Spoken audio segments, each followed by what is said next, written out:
Let us continue exploring the example that we had seen last time. We took v is equal to r2 and considered two vectors 1, 0 and 2, 0. Then we noticed that span of these two vectors is not equal to r2. We further noticed that this is the case because v3 is a scalar multiple of v1.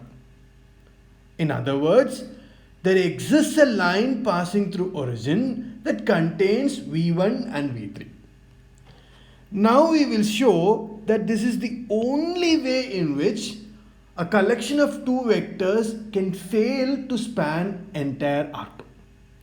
In other words, if we take two vectors w1 and w2 such that both w1 and w2 are not the zero vectors, and moreover w2 is not a scalar multiple of w1.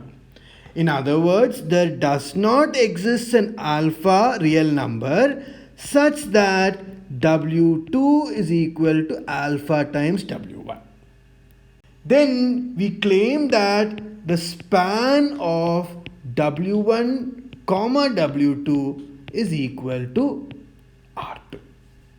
This is what we are going to prove now. In other words, if suppose you take a vector w1 and if w2 is any vector that does not lie on the line that contains w1, then the vectors w1 and w2 together span R2. Let us go through a proof of this fact. Let w1 be the point x1, y1 and w2 be the point x2, y2.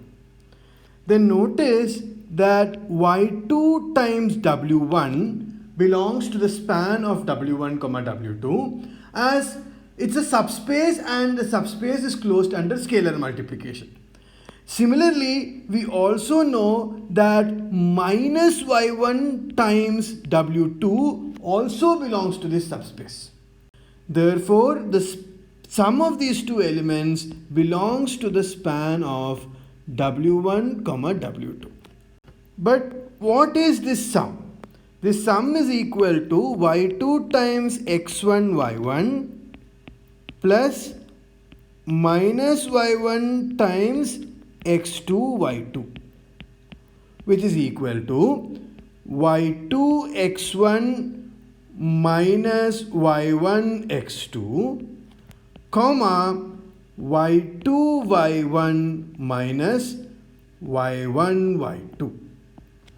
But this is equal to y2 x1 minus y1 x2 comma 0. Now as w1 is not a scalar multiple of w2, we get that this quantity is not equal to 0. Therefore, 1 by y2 x1 minus y1 x2 is a real number. And as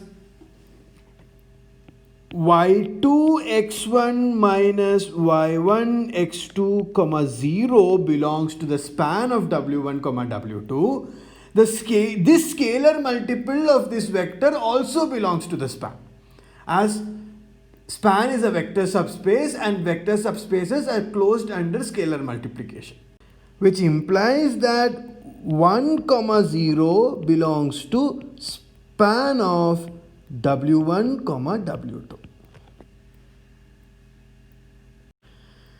Similarly, you can show that 0, 1 will also belong to span of w1, w2.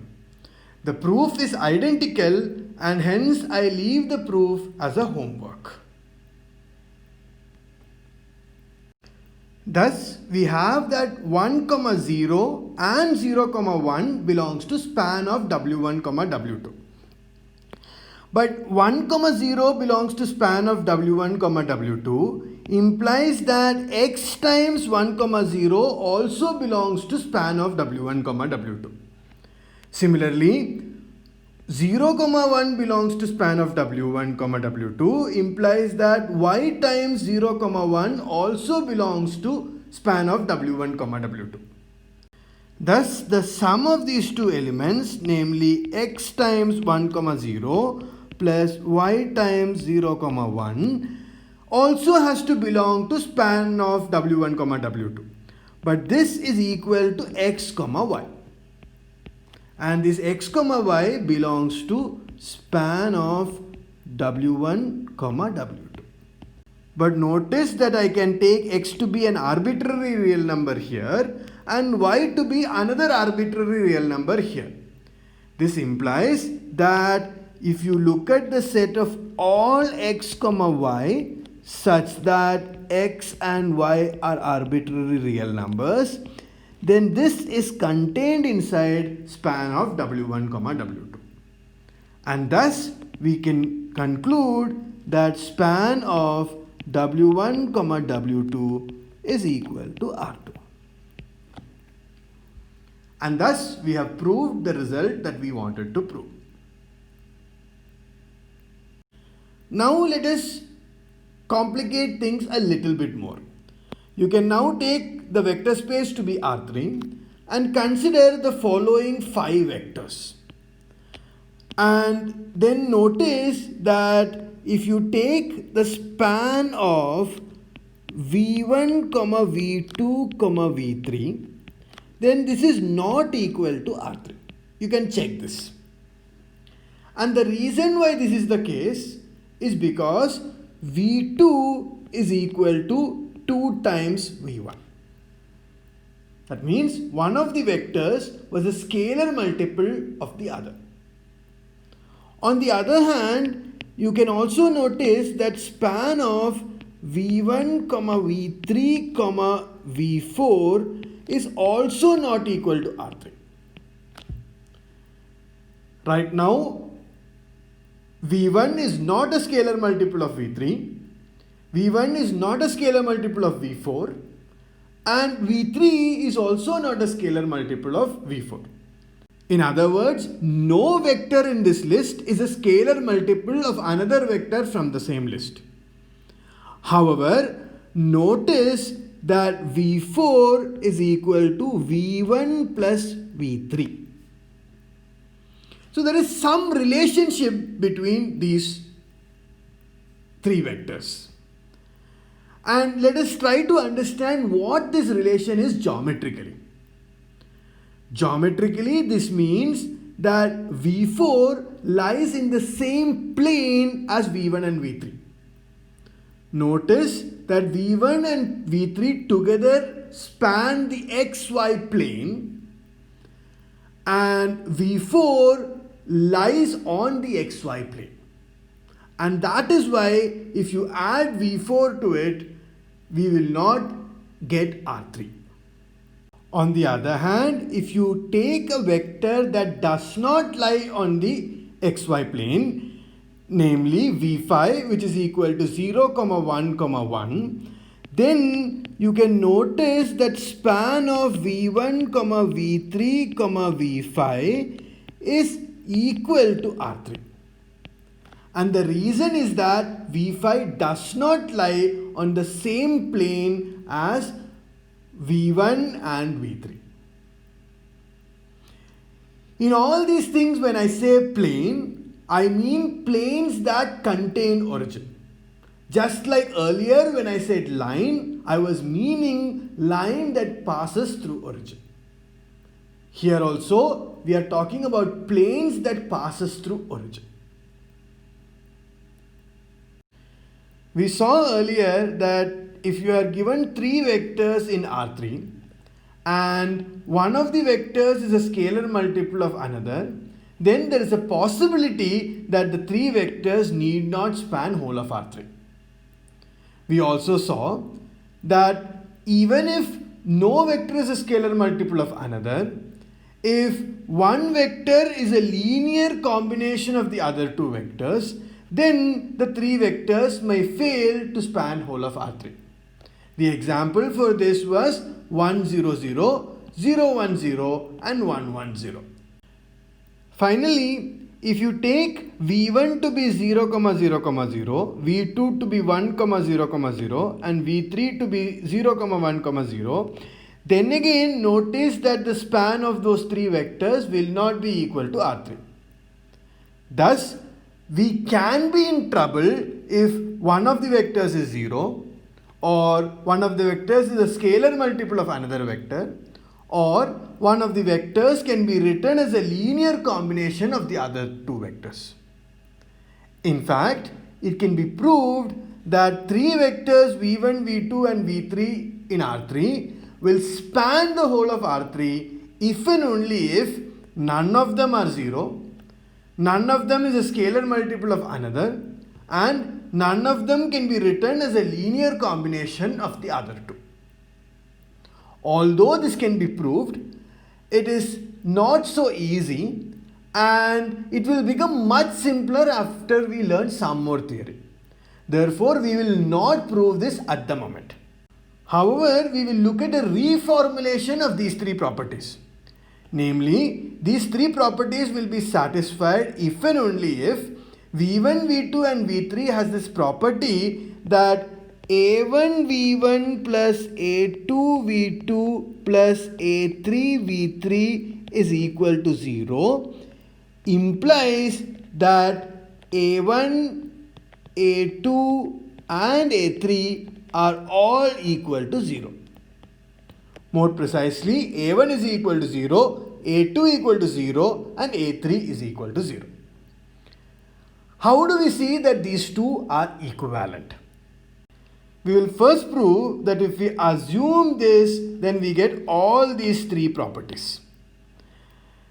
We will prove this by contradiction. Assume that this is not true. If this is not true, then there exists some Vi which is equal to 0. Then you take Ai to be non-zero and all other Aj's where j is not equal to I as 0. Thus, we will get a linear combination of the three vectors where one of the Ai's is non-zero. But the sum A1 V1 plus A2 V2 plus A3 V3 will be equal to 0. And that contradicts this. Thus, this has to be true. Similarly, suppose this is false. Then there exists some I and some j such that Vi is equal to alpha times Vj. But this implies that Vi minus alpha Vj is equal to 0. And that is again an equation of this form where not all Ai's are equal to 0. Once again, that contradicts the assumption that this statement is true. Similarly, if we assume this statement is false, we will get an equation Vk minus alpha Vi minus beta Vj is equal to 0, which is an equation of this form where not all Ai's are equal to 0. Thus, it will again contradict this statement. Thus, this statement has to be true. Thus, all these three properties has to be true. In other words, this property implies all these three properties. Now we want to similarly see that these three properties will imply this property. Once again, we will prove this statement by a proof by contradiction. That is, we will assume that there exists A1, A2, A3 such that not all Ai is equal to 0, and A1 V1 plus A2 V2 plus A3 V3 is equal to 0. As at least one of the Ai's is not 0, we can assume without loss of generality that A1 is non-zero. If A1 is non-zero, then I can write V1 as minus of A2 by A1 into V2 minus A3 by A1 into V3. Thus, I have written it in this fashion. But we assumed that we cannot write in this fashion. That was one of the properties here. And thus it contradicts these three properties. Therefore, our assumption that this statement is false has to be wrong. In other words, this statement has to be true. As we probe both directions, we see that these three properties is equivalent to this property. Thus, three vectors v1, v2, v3 will span R3 if and only if a1 v1 plus a2 v2 plus a3 v3 is equal to 0, implies that ai is equal to 0 for all I. Similarly, we can rephrase our earlier observation on R2 as follows. Two vectors v1 and v2 in R2 will span R2 if and only if a1 v1 plus a2 v2 equal to 0 implies that ai equal to 0 for I equal to 1 and 2. And finally, you can also check that if v is equal to r, then span of a vector v is equal to r if and only if av equal to 0 implies that a is equal to 0. So motivated by all these three things, we now give a definition. Let V be a vector space. We say vectors v1, v2, v3 etc. up to vn are linearly independent if a1 v1 plus a2 v2 plus etc. up to an vn is equal to 0, implies that ai is equal to 0 for all I.